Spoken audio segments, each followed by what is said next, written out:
We all know the fact, basically, that there is no love lost between His Royal Highness the Prince of Wales, Prince William, and of course the former cable TV actress Meghan Markle. What's really clear, in my opinion at least, is that Meghan really could not get over the fact that she couldn't win over the elder brother, or indeed the Princess of Wales, Catherine. They saw right through Meghan Markle. But this really is not a problem for Meghan because she doesn't see failure. We've seen that with the list of failures that she's had, whether that be 40 times 40 or indeed the latest incarnation as the sort of cookery queen stroke podcaster. And now she's decided to do this. And there's only really one objective as to why she decided to. As ever, let me explain. Morning, good to see you, chums. Thank you so much for joining me today in this wonderful area. As you can see, gorgeous, isn't it? Flowers, all that. Oh, don't you just love it? Gives you hope, doesn't it? Hope springs eternal. By the way, let me ask you this. What was your favourite ice cream? And the reason why I mention this is I looked in a fridge. I know I shouldn't, but you know, we can share things. This is the thing about this channel. Oh, we haven't had a wave. Oh, we have to see you. Sorry. No, you know when you look in a fridge now and you look at the ice creams, they're all alien to me. Where's the normal ones gone? You know, do you remember Funny Face? I used to love that one. And everybody knows I love a Fab Lolly. But of course, the only one I recognised were the chocolate bars, Bounties and Mars. Everything else I thought, well, yeah, Magnums. Yeah, you're right. Sorry, Magnums. Who can afford a Magnum? They've shrunk, haven't they? What was your favourite and does it still exist today? And does it taste as good or are you a sort of cornet person? You know, 99 with a flake on top, all little bits and pieces. Do you like that?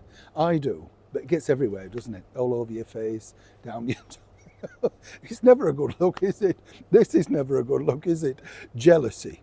Jealousy never wears well on anybody, and Meghan Markle is seething with jealousy because, as you can see, everything that she's done since, of course, her 18 months or so inside the British monarchy, well, it's been an utter disaster. But here's where this gets interesting because obviously her return now to social media sees this, you know, queen of if you like, thinking that she can do anything. And we've seen this before because now, as I've told you before, many staff have been told that, you know, you refer to her as, you know, the Duchess or Mom. And this is a woman who, you know, apparently loathed royal life.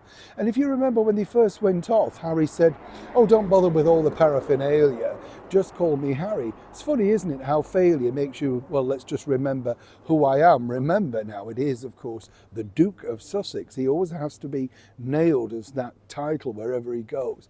Never just call me Harry, because he thought he was that big, that powerful, the name didn't matter. And that's really what went on behind the scenes with the late Queen, who, of course, said that they couldn't title themselves as HRH.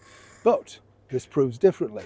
This, of course, is a letter that was posted on Meghan's social media account from the Vice President of Ukraine. And what's interesting is Your Royal Highness. Now, a lot of people said to me, what's the background to this? What I can tell you is simply this. They are instructed. They don't know the protocol, and I don't mean that rudely. I would know their protocol if I went to Ukraine. But of course, Britain has been a very good supporter of Ukraine, and you know, lots of money have gone their way. One might suggest this could be the end of it, right? So why did this come out and where did this happen? Well, as I said, what's fascinating is, the bottom line is, Meghan and Harry will have told people this is the way that you address us.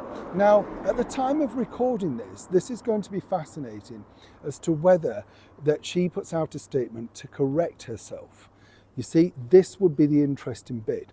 And this is again where Meghan and Harry cause havoc and, you know, difficulties and complications. Wherever they turn up, everything turns out to be a negative. Now, I'm not blaming this lady at this moment in time. Somebody, and I believe the staff, that's what I was told, were told this is how you would address His Royal Highness the Duke of Sussex. They know that. Harry did this before, if you remember, in court, when he was referred to as His Royal Highness then. Never corrected them. They want that title to stick. But truly, Meghan Markle knows by posting this on social media, the big thing that really upsets, well, certain people at least, not necessarily His Majesty the King, who's far too busy recuperating and getting on with life, but Prince William, who is very, very against the use of their titles, particularly when the Queen said no. But of course, smirking all the way back in Montecito, trying to launch a brand that nobody's interested in, Meghan feels that she's got one-upmanship once again. What do you think? Neil Sean in the very heart of London.